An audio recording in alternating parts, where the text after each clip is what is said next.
In 1972, the voters of California passed Proposition 20, enacting the Coastal Act and creating the Coastal Commission. Why was this legislation important? Well, that's a very profound question because I think the Coastal Initiative was a very visionary law and embodied so many fundamental principles that changed the way that we were looking at land use, environmental stewardship, and basically protecting resources for current and future generations. So, for example, incorporating the precautionary principle, which hadn't been done before, incorporating a change in the burden of proof, that basically anybody who wanted to change the status quo would have to prove that their projects would not have an adverse environmental impact, as opposed to the government having to show why a project shouldn't be approved. That was significant. The fact that it was the people who spoke to protect and stepped forward to protect their precious resource, the coast, making it the people's law, was huge. The fact that it created an independent commission whose members were appointed by a variety of appointing authorities so that no one ideology would control the decisions to be made, and recognizing that decisions are subjective and that you could have a good law, but if you don't have good people to implement it, it doesn't really make much difference. And the fact that that came at the height of the environmental movement and changes to the way that we looked at how we deal with with land especially, was huge. And California set the standard for the rest of the nation and, in fact, the world. So the Coastal Initiative, which came about as a result of people's alarm at what was happening along the coast, the rapid change, the deterioration of quality, the filling of wetlands, the proposed nuclear plants, the freeways proposed right along the coast, new marinas. It was all overwhelming to people who came to know the coast as kind of the geographic soul of California. And they said, stop. We don't want this kind of change to happen here in California as it happened, for example, in Florida. And so they took the initiative to pass the initiative. What was your role, Peter, in Proposition 20? My role in Prop 20 was, I was involved in it since 1971. So I was a legislative aide writing the Coastal Act, which we couldn't get through the legislature, and for 2 years straight. And because of that, the Coastal Alliance then turned to the initiative process. And the initiative was to be written by the Coastal Alliance. And they weren't doing it, and we were running out of time. So I called one of the attorneys who was volunteering to work with the Coastal Alliance, and he and I got together here on a Saturday morning, and the two of us wrote it. So we wrote Proposition 20. I sent it out to about 20 people for comments, and got a few comments back, minor comments, and that's how it ended up getting on the ballot and getting passed. And then my job was to help see it get implemented. But writing it was my principal role, with another attorney named Ray McDevitt. You became deputy director of the commission in 1977 and then executive director of the commission in 1985. Did you have any inkling at the time you would spend so much of your life involved with the commission?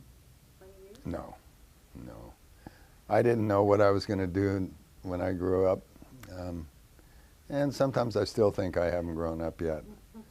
But no, it didn't really hit me until 1996. I was 54 years old, and that was when Governor Wilson tried to get rid of me. And it was a bizarre event.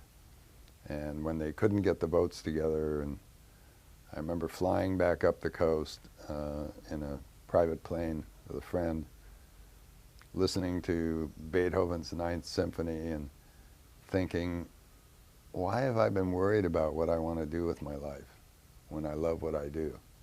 This is what I'm going to do. So that's when I decided I was going to stay with environmental stewardship and stay with the commission in this capacity as long as I could. And I've been blessed to be able to be engaged in a labor of love. Not many people can say that, and I'm one of the few who can. Peter, as a piece of legislation, how would you rate the Coastal Act's effectiveness? Let me put it this way. About 6-7 months ago, I was visited by 2 consultants for the World Bank. And their job was to go around the world, meet with various coastal countries to help them put together sustainable coastal protection programs. And they were in South Korea, and they were told by the CEO of Hyundai, you got to go talk to the Coastal Commission in California because they're the only ones who are really doing this. They'd never heard of us. So they came here, and they spent a couple of weeks, and then they came to see me and said that they concluded that the California Coastal Commission is implementing the most effective, strongest coastal protection law in the world. And that just blew me away. I knew we had a strong law, and I knew we were the strongest program in the country. But to be recognized as having the strongest program in the world was just mind-blowing. And the reason that they said that was, first of all, that as a result of the Coastal Act and the way we've implemented it, we have avoided capture by the people that we actually regulate, which is not what happens everywhere else. Corruption takes over, and the people who are regulated end up becoming so chummy with the regulators that they basically get what they want. Second is that we have a really strong law.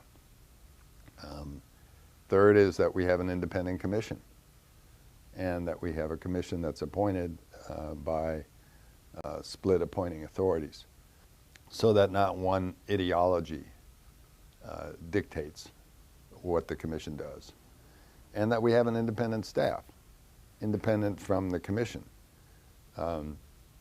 We work for the commission, but we make our own professional judgment, and then the commission makes the policy call. I think those were the key elements that they felt made this the strongest program. And it's been sustained year after year. Every time there's been an attack on it, the public has risen up to protect it. And it's essentially remained as strong as it was when it was enacted in 1976. The initiative was a strong law in and of itself, but that was a temporary law. And it went out of existence in 1976 when the Coastal Act was passed. And the fact that it's met the test of time, and our record is outstanding in terms of achievement. And you have to recognize that most of the things that have been achieved under the Coastal Act are the things you don't see. You know, it's the access that hasn't been lost, the wetlands that haven't been filled, the views that haven't been destroyed, the second home subdivisions that haven't been allowed, the agricultural lands that haven't been destroyed. So it's the things that you don't see that are the major accomplishments. Also, other things you don't see are attitudinal changes by elected officials who have come to recognize that coastal protection is a priority, empowerment of citizen activists, Another one of those things that you can't measure, but clearly can be traced to the Coastal Commission because of its stress on public participation and transparency of process. Those are all incredibly important elements of what I would call our measures of the success of this law. The Act called for 5-year reviews. Has that happened? Well, we've done 4 or 5 of them, but yeah, the Act calls for it, but there's no consequence to doing them or not doing them. It's one of the big weaknesses in the law. We had to compromise out at the last minute the provision that said that you do the 5-year review, and if the local government doesn't make the changes that the commission recommends, then the commission could impose sanctions. Those sanctions were removed. Sanctions and incentives were removed, and now all we can do, if we do a review and the local government refuses to make the changes, all we can do is write a letter to the legislature. Meaningless. So we just haven't had the staff resources and have found that it's just not worth it. So that's why we haven't done them. There are some places near the coastal zone that are not included in the coastal zone. I have heard that at the time it was enacted, people hoped that the Coastal Act could be amended to include those areas. But it hasn't happened so far. Are those areas forever lost to the protection afforded by the Coastal Act? Yes, there are elements that we couldn't get into the Coastal Act that clearly make it less strong than it should be or could have been. And the coastal zone boundary is one of those examples. It's a political boundary. And it was, I remember in 1976 when we couldn't get the Coastal Act out of the Senate, the coastal bill, we took a bill that had already passed the Senate, carried by Senator Smith, Jerry Smith, that dealt with Caltrans. And we asked him, do you mind if we gut your bill and put in it a bill that saves the California coast? And he said, are you kidding? Of course. So we did that. And that was during the interim of the 76th legislative session. And in July, the chairman of the committee that I was a consultant to said, we're going to have a hearing on this bill. And I want the coastal zone boundary mapped. And I want one line, and I want those maps done for the hearing, and I want them put on the wall around the room where we're going to have the hearing. And that was at Loyola University. The chair of the committee was Charles Warren at the time. And I said, why are we doing that, Charlie? We've got multiple zones here, and don't argue with me, just do it. And I said, why? He said, you'll see. So what happened was we put the maps up, had the hearing, and all these, lawyers and big property owners came, and they were all looking at the map, and they were all looking at their property. And at the end of the day, we ended up changing the lines in a whole bunch of places because of the politics of the people in the room. And we walked away from the hearing, and I turned to Charlie and I said, nobody really paid any attention to the policies. That's the essence of the act. They were all focused on the map and the lines. He said, see, that's how we got the strong policies in the Coastal Act, because he diverted everybody's attention to the lines on the map. So that's how we got this jagged political coastal zone boundary, which doesn't make a lot of sense. But the trade-off was the strongest land use policies in the country. It was worth it. It was smart. I learned a big lesson. In terms of, and there were subsequent amendments to the coastal zone boundary, but they both strengthened and weakened. Like in the Monterey Cannery Row area, the boundary was contracted, unfortunately. In other areas, it was expanded in a good way. But we're not going to get, those changes are kind of history. Everybody agreed, let's stay away from messing with the boundary. But there were other weaknesses in the act that I don't see us changing. The biggest weakness that we were able to change was that we had virtually no enforcement capability. And when Pete Wilson was elected governor, and he saw, I had an opportunity during the campaign to sit down with him and show him the abuses of landowners and developers and the impunity with which they could do these things because we had no enforcement capability.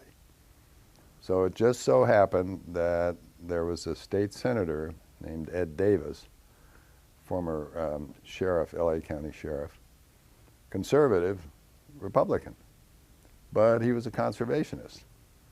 And he abhorred scofflaws. And when I talked to him about this, he said, you know, in the Santa Monica Mountains, this is terrible what's happening up there. So he carried a bill to give us the authority to issue restraining orders, enforcement, gave us enforcement mechanisms with the support of Governor Wilson. We would never have gotten if Ed Wilson hadn't been, Ed Davis hadn't been the author, this conservative former, sheriff, Republican. And with Pete Wilson, we got that change just at the right time too, because the guy who was in his office, his right hand, who was his conscience, a fellow named Otto Boss, was a great friend of the coast. And Pete really listened to him carefully. And he helped us with that bill. And then one day he was coaching his daughter's soccer team and had a heart attack and died. And he was young. And when he died, the attitude in Wilson's office changed 180 degrees, from cooperation, supportive, friendly, to open hostility. So we had that window of opportunity. It's like so many other things with the Coastal Act. It was a window of opportunity that if you didn't get through that during that moment, it wasn't going to happen again. Just like passing the Coastal Initiative. I don't think that's possible today. And there are lots of reasons for that. But to get back some of the things that, or strengthen the Coastal Act, it's virtually impossible these days. We had a bill now several times that would give the Coastal Commission the authority that virtually every other regulatory agency has to administer or to impose administrative fines for violations. And with safeguards, checks and balances, can't get it through because the Coastal Commission has, because we've been so effective, we've made a lot of enemies. And it's, you just mentioned the Coastal Commission, and a lot of people's, the red flags go up, and it's kind of, oh, all these horror stories that people have told, lies, but nevertheless they take hold, as is the way of our political landscape, that make it virtually impossible to strengthen. I think our biggest challenge really today and tomorrow is to implement a visionary law in a politically myopic climate. And I don't see that changing. So the best we can do is hold the line, fight to retain the integrity of the law. And that's what we're concentrating on. There have been efforts to try to weaken the Coastal Act. Very few have succeeded. Ironically, the one that succeeded, that it's kind of interesting how the circle turns. It dealt with affordable housing. And we put affordable housing in the '76 Coastal Act because it was a form of public access to be able to live near the coast. Well, we made it work. We were making it work. Every new subdivision, 25% had to be affordable housing, controlled affordable housing, so that it continued to be affordable. Well, we were making it work so well that local government and realtors and developers went to the legislature and said, you know, you got to get rid of this because it's stifling economic development. And of course, Prop 13, which came along in 1978, made it more difficult for local governments to raise money. So they were really pushing to get rid of the affordable housing policies in the Coastal Act. And I objected to that, opposed it, but I couldn't overcome the support of the governor, Jerry Brown, at the time, and some of the strongest supporters of the Coastal Act. So we lost the affordable housing provisions in the Coastal Act because we were making it work. And now people are wringing their hands saying, we need affordable housing. People who work in the coastal zone can't afford to live there. They commute great distances. What happened to the affordable housing? Why aren't you, Coastal Commission, requiring it? It was taken out of our hands because we were making it work. So that was, to me, the most significant weakening amendment to the Coastal Act. Other attempts to weaken the wetland protection policies, to cut back on our enforcement ability or the scope of our permit jurisdiction, all of those have failed. So our ability to prevent erosion of the integrity of the Coastal Act is much greater than our ability to enact strengthening amendments and improvements to the law. Do you think it would be possible to pass an initiative revising the Coastal Act? I don't think so. So many things have changed since 1972.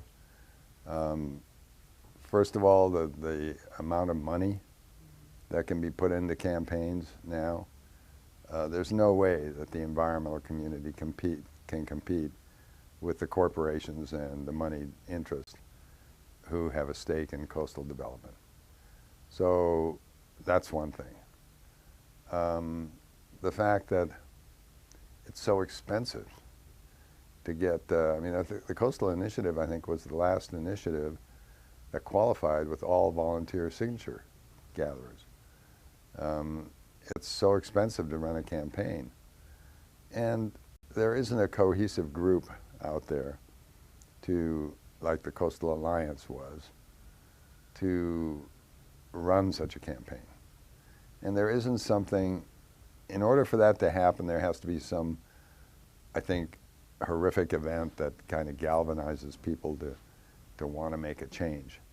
And I don't see that happening. I mean, when you look at what happened in the Gulf last year, you thought that that might have an impact on offshore drilling. Didn't.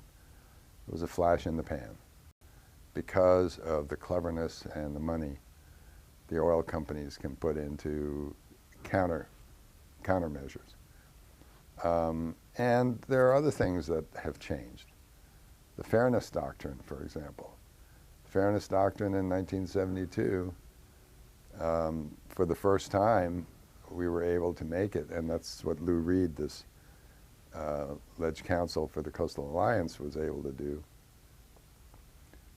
during the campaign, get the FCC, Federal Communications Commission, to require that the Fairness Doctrine be applied to initiative campaigns, which means that you give the proponents of a measure the same amount of time on the air as the opponents, even if they don't have the money. You have to give them free time. We had free time in '72.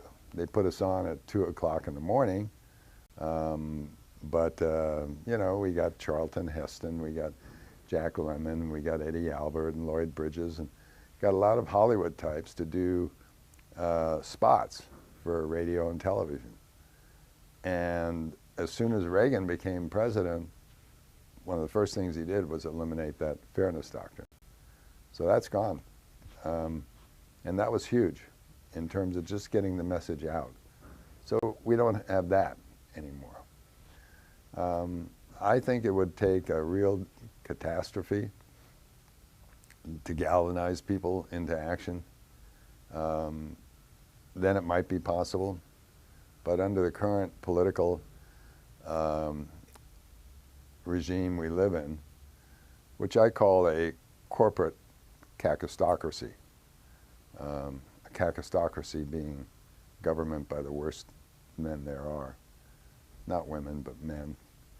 And in this case, it's a corporate. I mean, corporations run this country.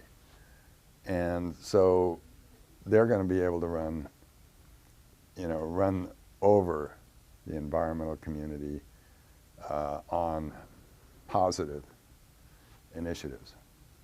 They didn't succeed with, for example, the recent measure to try to eliminate these distributed energy facilities, which PG&E was trying to eliminate. And the public saw through that and did the right thing in rejecting that. But getting a positive initiative through, it's a whole different matter. So I don't see that as being likely, not unless there's a tectonic shift in our political landscape. Have any of the local coastal plans been updated? Yes. Many of them have. Many of them are being updated right now. It's a slow process. They're being updated mainly because of local pressures, changed circumstances. We would like to see more of them updated, especially in areas that weren't addressed at the time the initial measures were approved, but we can't force it. So we have to wait for the local government to take the initiative to come forward. And we've been working with them, but we haven't been able to work with them as closely as we would like, because we've had so many staff cuts that we don't have the staff resources to get in early with the local governments to identify issues we have with the evolving changes. So for example, we worked for almost 7 years with Santa Barbara County to update their local coastal program. And we worked it out, and it gets to the Board of Supervisors, and they reject it for political reasons. So all that work, down the drain. Same thing just happened in Del Norte County. Almost 10 years on that one, where we worked really hard to work with the local government to update the plan. And then because they didn't like certain elements of what we were recommending, they just rejected the whole thing. And there are lots of changed circumstances that require updates to the plans. Climate change, sea level rise, the fact that, you know, we know so much more about ecology and sensitivity of species than we did when these plans were approved. And water quality, stormwater runoff, public access issues, lots of important changed circumstances that need to be addressed in updated local coastal programs. And that hasn't happened to the extent that it should. And we used to give grants for these updates. All that money's gone. Our staff cuts make it impossible for us to be working with local governments in a timely fashion. So the local governments also have a disincentive then Why should we work on this when you guys can't help us? And then if we do it, you just come in at the last minute and make changes we can't live with, so why should we even do this? So it's been a real rough road to make these updates, but many local governments are proceeding in any event. Marin County is well along the way to updating theirs. So are many other local governments. Peter, you've been on the playing field of coastal activism for a long time. How would you rate the current level of activism? Very good. In the 70s, it was, what can we do to save the coast? And when we couldn't get the legislation through and went to the initiative, the focus was on the initiative. And it was a campaign. And it was exciting. People really galvanized around that campaign. And once it passed, people thought, okay, we've saved the coast. And now on to the next thing. And they didn't realize we had to pass the Coastal Act in '76. So we had to re-galvanize people to focus on getting support to pass the Coastal Act in '76. When that was passed, people thought, okay, we've saved the coast again, on to the next thing.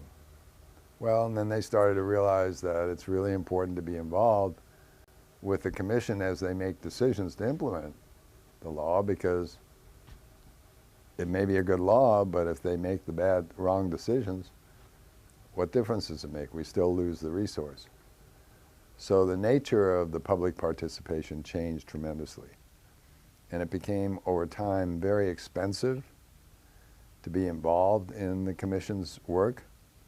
The issues got complex. It required quite a bit of expertise to even understand what was at stake. And then the commission meets in different locations.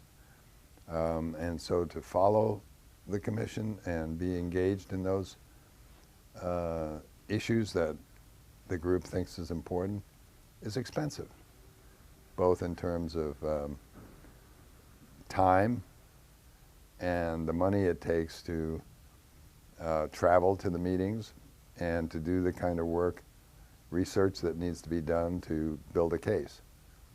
So public participation has changed a lot. It's still, as far as I'm concerned, one of the hallmarks of California's program, that the public has been so involved.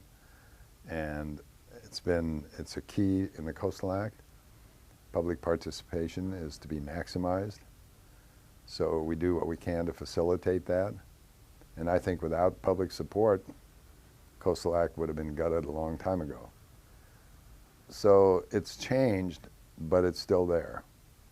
And it's actually there in a more intense way than it was before, because we've lost so much natural ground in this state that the coast is, in many places, the only place left for people to go to for rest and recreation and relief.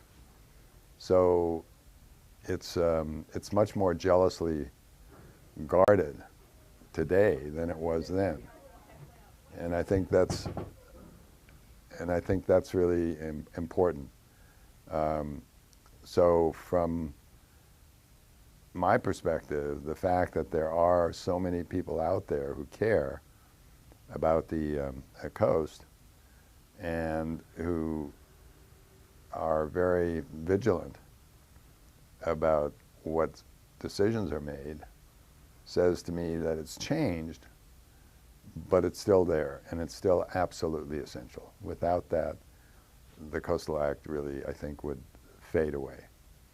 And the organizations that are now involved, in a way, we've lost some statewide organizations that used to be present at all our meetings, like the Sierra Club, the League for Coastal Protection. But we have a group called ORCA. I can't remember what that acronym stands for.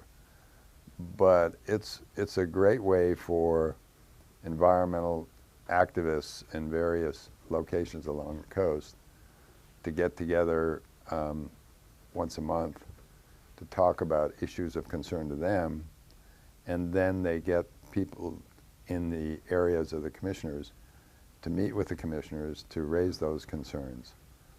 And then they have representatives of Orca at the commission meeting, people who live in the area where the meeting takes place, who can then raise the issues. That's a big change, but it's important to have that kind of a presence. The Sierra Club used to have a person at every meeting. Unfortunately, the funding for that was cut off, and that's a big loss. I think the environmental community has to rethink how they can reactivate or reinvigorate that kind of presence and involvement, but it takes money. You know, and it's hard to gather funds for that kind of work. And you've probably talked to Mark Massara and seen how difficult it was for him to sustain his participation, but it was invaluable. We don't have that anymore. So I know the environmental community is trying to figure out a way to raise funds to reactivate that kind of presence, but they're not there yet. Do you see sufficient young people being involved? Not as many as, I mean, there's no end to the number of protectors of the environment that we need. And so, to me, there are never enough. But there are young people who've stepped forward, who've become involved. Again, not as many as I would like to see, but every time I see a new young face activist out there, I just really am encouraged. It's one of the big challenges. How do you get young people involved, you know, in these kinds of issues, take them away from their electronic devices and get them to focus on the real world around them. I think one of the organizations that's done that the best is Surfrider. It's a natural for it. And various other groups like Heal the Bay. But the answer is yes, I've seen new young faces, but not as many as we need, or as should be there, or as could be there. So, and to me, our environmental future really turns on education and engagement by young people. So I encourage that wherever I can, getting young people involved, mentoring and doing things that expose kids to the ocean and coastal issues, watershed issues. Get your hands on and get your hands involved. That's the only way I think that we can continue to fight to protect this very fragile, limited resource. You already kind of answered this, but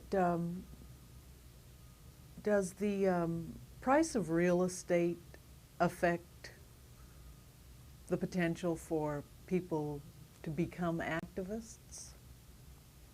Well, it does make it difficult, but you know, there are quite a few young people who find a way to, you know, get together, rent a house.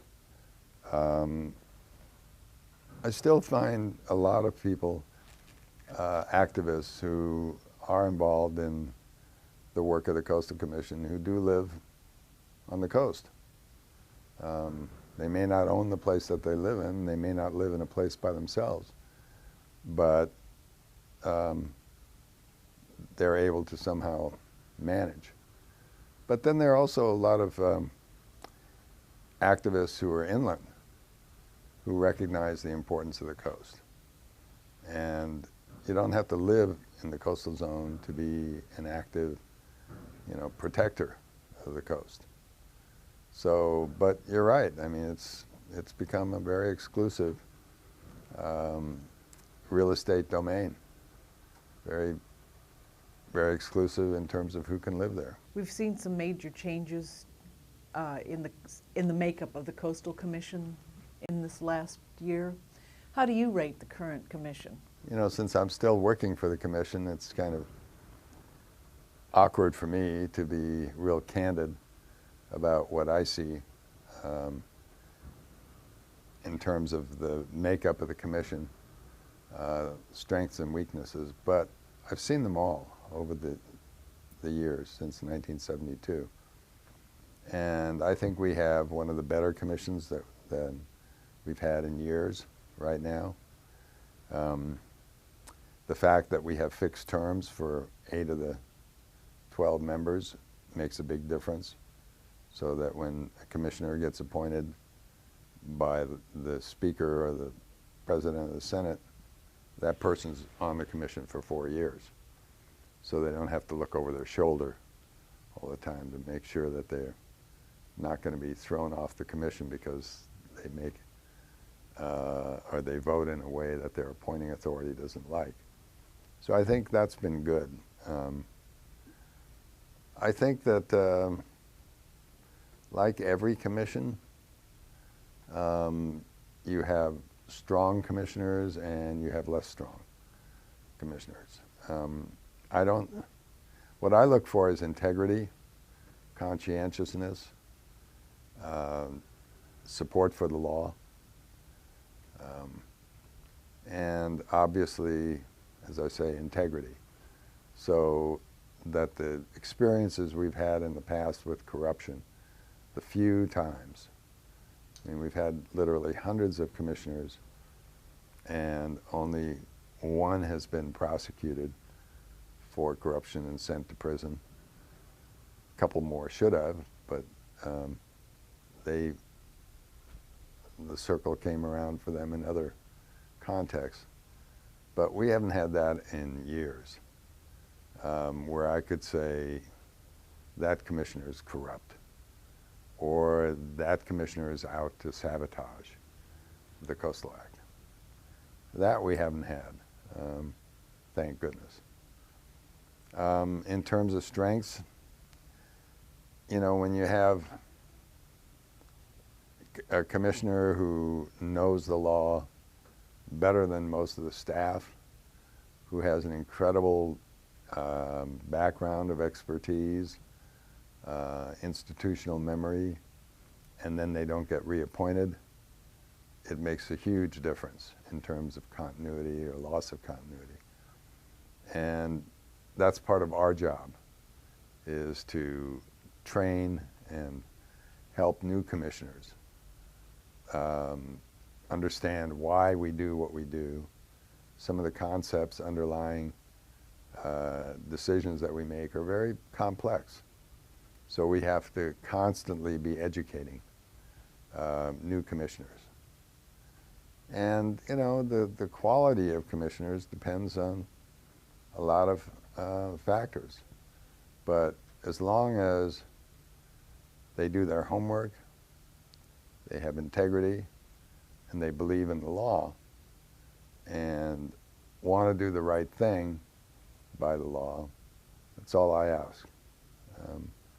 So I think the commission right now is a strong, good commission. Have we had stronger commissions? Yes. But I would say most of the commissions we have had have probably been weaker in the sense of kind of the majority support for coastal protection decisions. But that's a complex issue to measure. So I don't really think about that much. It's hard to answer. Do Governor Brown's appointees indicate that he supports the commission? Oh, I think so. I think so. I think he's made good appointments to the commission. Of course, two of them are carryovers from Schwarzenegger, and mixed, you know, I mean, one could argue that we could have stronger commissioners, but I would say, given my experience, that they're good commissioners. So, and Governor Brown has been supportive of the Coastal Commission. I mean, he's had his issues with us over the years, but, you know, it was enacted on his watch. I mean, he's the one who signed the Coastal Act into law in 1976.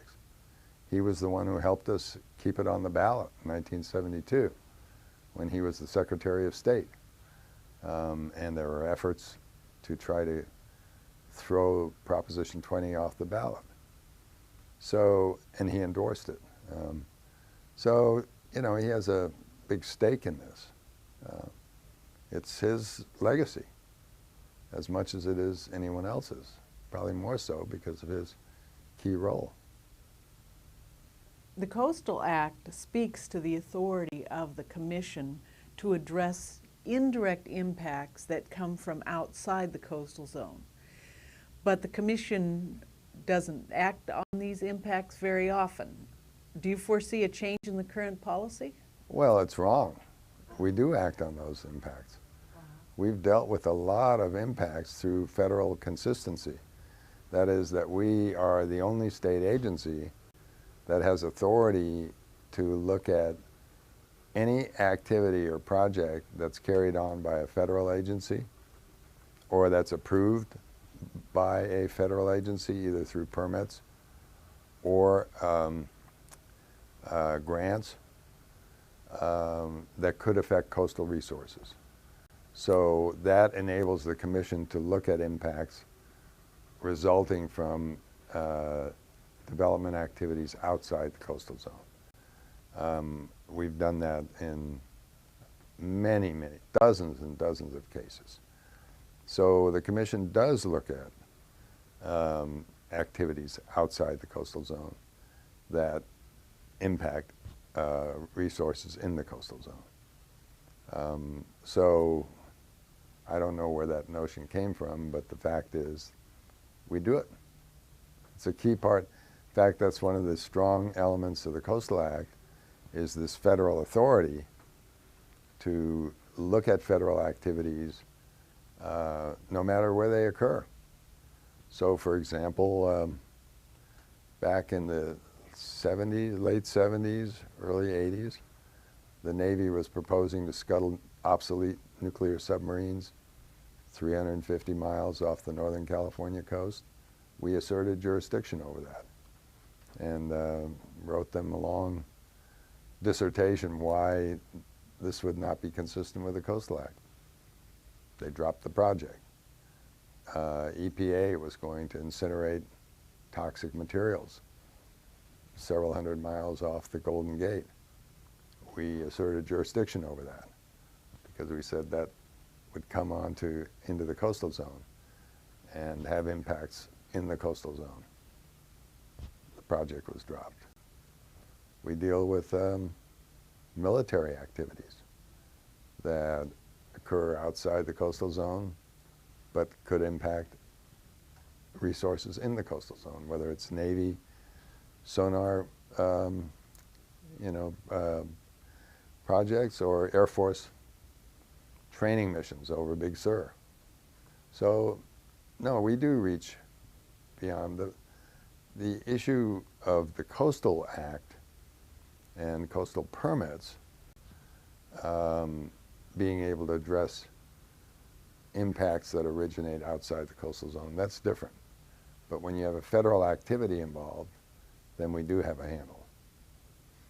Peter, do you feel that the citizenry and elected officials of California are prepared for the effects of global warming to the coastline? Absolutely not.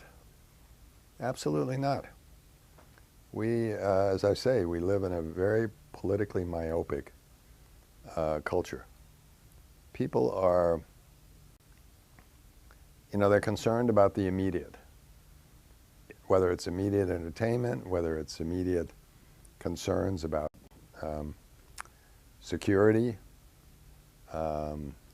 fiscal and personal security.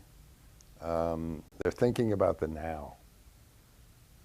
We have a collective disorder, an inability to look ahead. And we don't want to see it. It's inconsistent with what we want to see of the world. So I call it cognitive dissonance, that we only look at and interpret things in a way that's consistent with how we want to see things.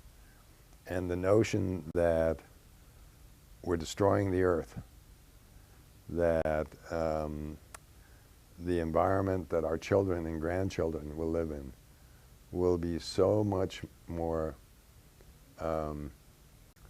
challenged, and it will be much more difficult and often ugly, and the scarcity of resources, the destruction of resources.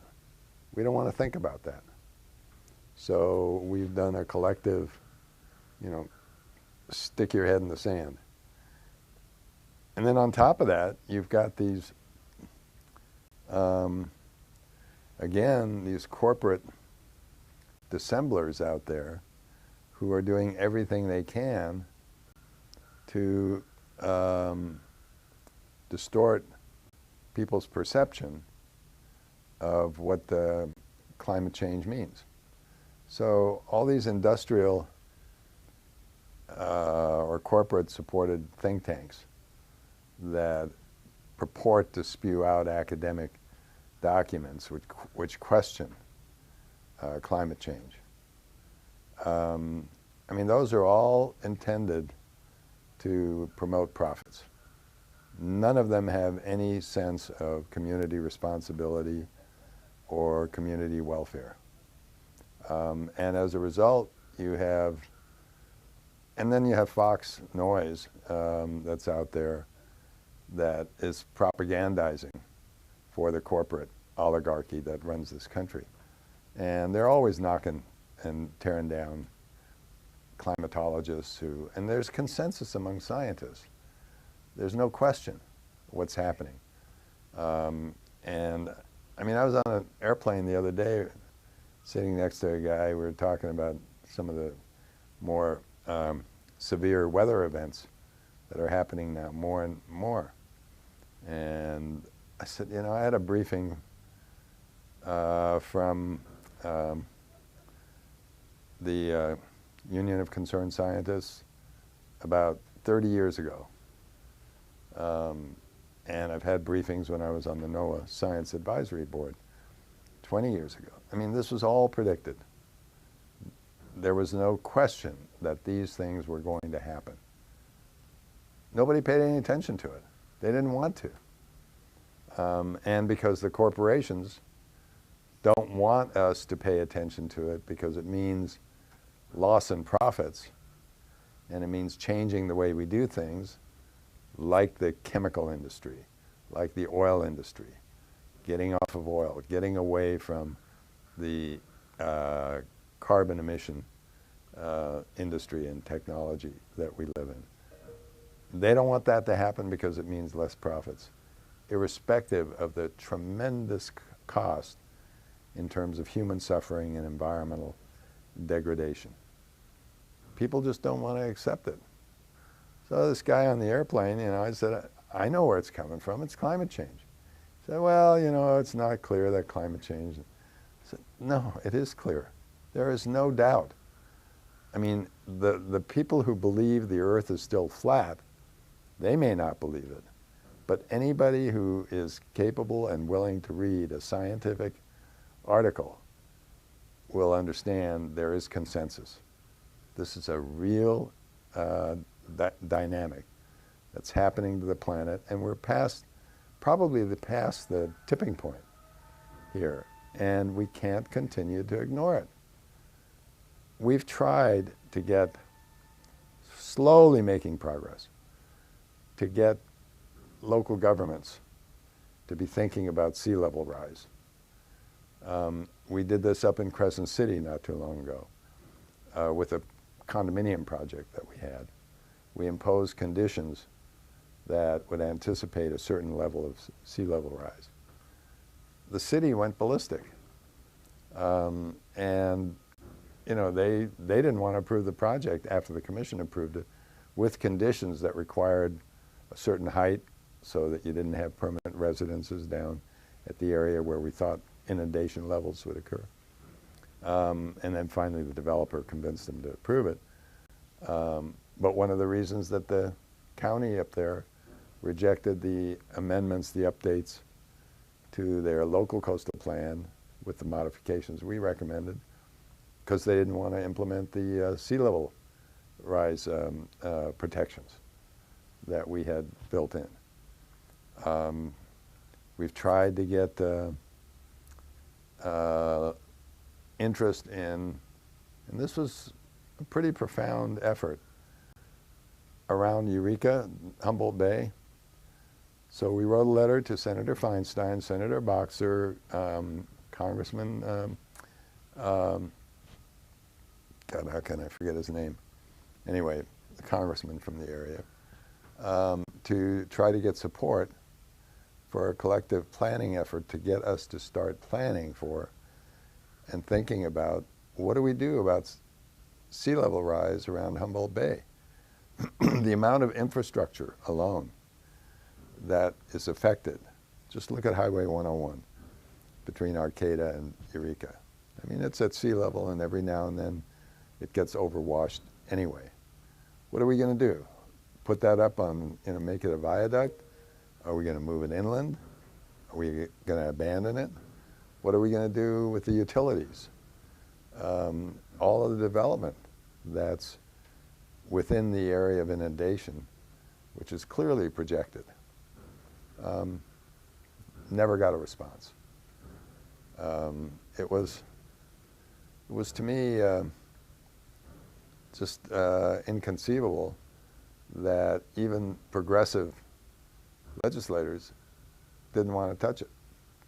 So now with the University of California, Sea Grant, and some academic institutions, where actually some work is being done.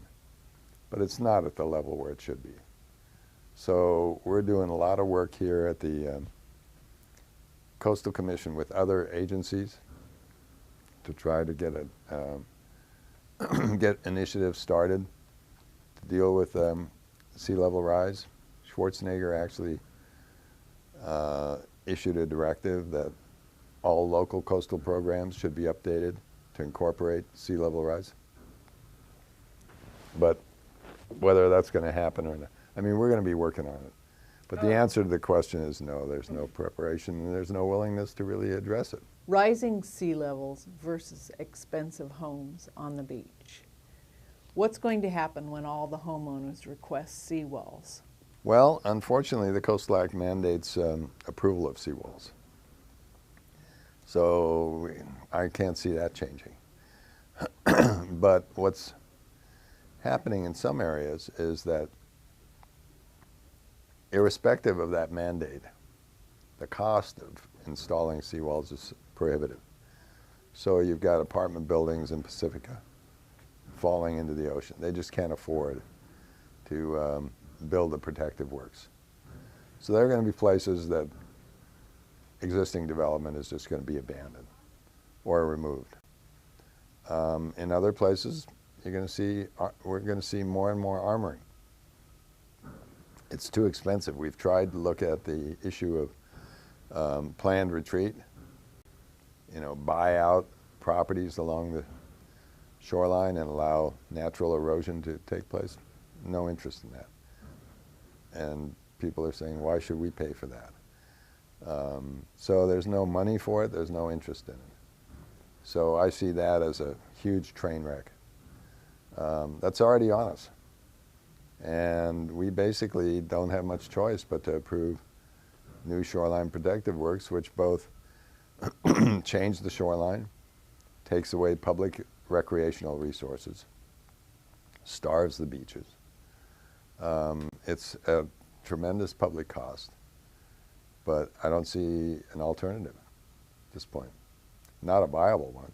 Wetlands migration is another issue. What are we going to do when the wetlands all begin to migrate inward and bump up against roads and buildings?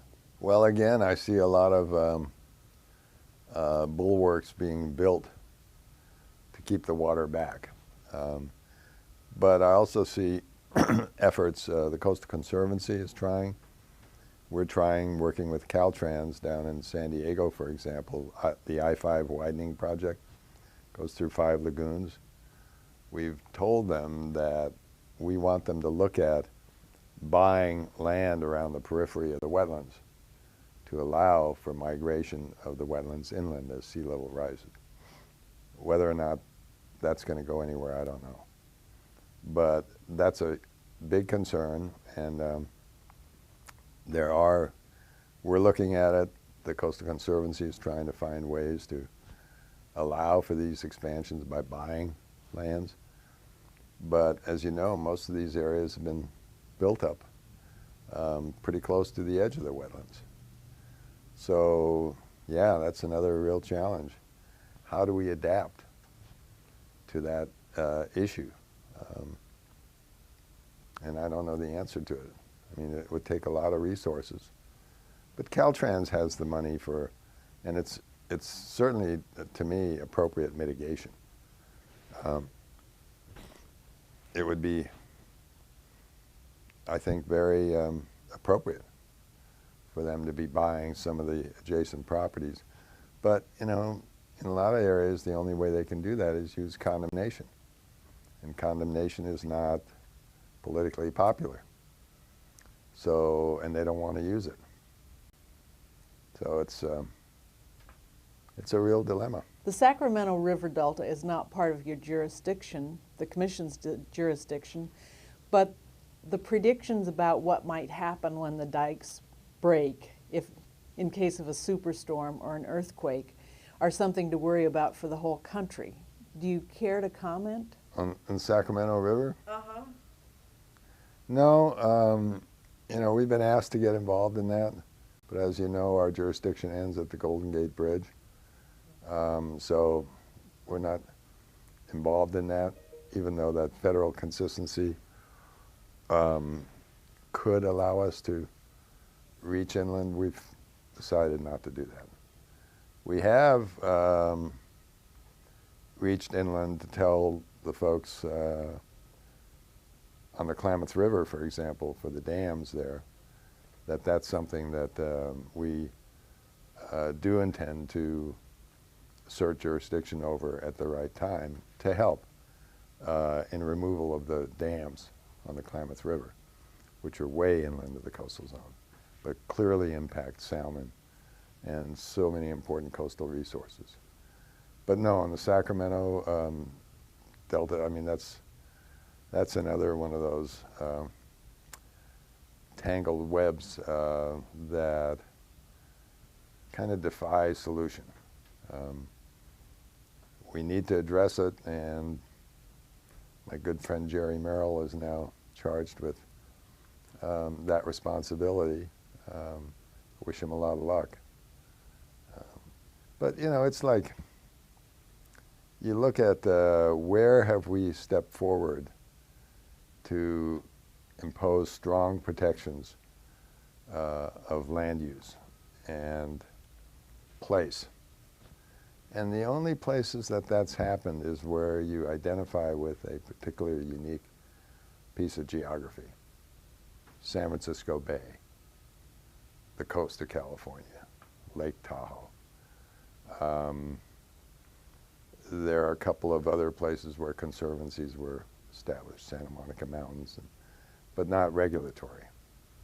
And efforts to try to do that in places that should have had those kinds of protections, but the window of opportunity was missed, are places like the Delta and the Sierras. But you can't do it now. Too many people live there, too many people who vigorously oppose government interference, involvement. So we're going to keep muddling along and losing the resources bit by bit. I don't know what the answer is for the Delta. We need one. I hope they find one. Energy on the beach. The Regional Water Quality Control Board is now disallowing one-pass cooling for generating stations on the beach. What effects do you see coming from that? Well, that's big, and the Coastal Commission has long supported the elimination of once-through cooling, using ocean waters for cooling of power plants because of the tremendous impacts, the mortality impacts of the entrainment that results from all these living organisms being sucked through the system. So phasing out the once-through cooling system we strongly support that. And it's now being required, although they just gave the Department of Water and Power a pass. Not forever, but a delay. So that's a good thing that they're doing. So what they're doing is getting away from that, and they're going to other cooling systems. And we support that. San Onofre, is it safe in case of an earthquake? Well, that's a question been asked many times. I don't know the answer to it. I do know that our geologist has looked at it, especially after the Fukushima or the earthquake and tsunami in Japan. And the features, the tectonic features and fault features around San Onofre are very different. And his conclusion, and the conclusion of virtually all the geologists that have looked at it, is that they just see it highly, highly unlikely that a similar kind of rupture could occur there because of the nature of the faults. But, you never, Mother Nature is bats last, and you never know what she's going to visit on us. So it could happen. And all these promises that were made about, oh, this can't happen here, and this is safe and that's safe. I don't believe it, but I think that they're clearly under the microscope, as they are at Diablo Canyon, and doing what they can to try to assuage public concern. That they've taken public safety into consideration and done everything they can. There's no answer to that question. If there is a rupture, well, look at what's happening in Japan. I think could be catastrophic, but I think it's very unlikely. To me, the biggest concern with San Onofre and Diablo and Humboldt is that we have all this nuclear waste stored on site, and we're adding to it all the time, and it's going to stay there. Those are not good depositories for nuclear waste, but we don't know, we have no way of getting rid of them. To me, that's the bigger concern. What if that waste, what happens if somehow that waste gets out into the environment through whatever event, whether it's terrorism or a natural act? So that's the issue I would really like to see addressed. How do we get rid of that waste? Peter, what are your opinions about the potential for offshore wind and/or wave technologies to be implemented? I think there's a future there. I think it's wave energy. There have been a lot of technologies that have been piloted. We had a lot of projects that were being proposed on the North Coast that never went anywhere because once they got into engineering and site-specific kinds of considerations, found it to be prohibitive. The environment is so dynamic and rough that to put something out there that is going to be able to be maintained is a real challenge. But I see it as a big part of our future, because if you deal with wave energy in the right way, in the right location, that's a perpetual generator. But it's very expensive. Technology is just evolving. But I see that part of our future. Wind technology, I see that too. There are now different, with new cable technology, and I think the notion that you can actually put these things on floating platforms as opposed to fixed bottom structures. Again, it's going to be very expensive, and so it's the economics that are probably going to drive it as much as anything else. And from our perspective, the concern would be mainly impacts on birds, visual impacts, of course, but I think we have to learn to accept some of those impacts as a price of renewable energy. So I see those two as being part of our energy future. And there have been various proposals floated out there, but nothing that's viable yet in terms of wind technology, offshore anyway. Peter, this is your opportunity to say something to your supporters and detractors. I've never looked at my job and what I do in a personal way. So when somebody says your supporters are your detractors, I always deflect that to think about supporters of coastal protection versus detractors of coastal protection. It's not about me. And even though the challenges to my position over the years have been met with a great deal of public support for me to stay in the position, it wasn't about me. It was about the way that I looked at the implementation of the law and the integrity of the program, and maintaining that integrity. So it's not about personality. It's about the laws and the principles, and those have to endure and supersede and extend beyond the individual players at a particular time in the program. So, we've had a lot of really good commissioners come and go. The important thing was the continuity that the staff brought to it, that the law brought to it. And that's what has to be continued in the future. The greatest threats to the coast, to most environments, I think, are public ignorance and apathy. And you answer ignorance through education and apathy through activism. And as I have always said, precious geography like the coast is never finally saved. It's always being saved. So we need constant vigilance. We need people to understand you never save a place. It's always being saved. Whether it's a national park or a reserve or a marine protected area, they require constant vigilance in order to maintain that protection.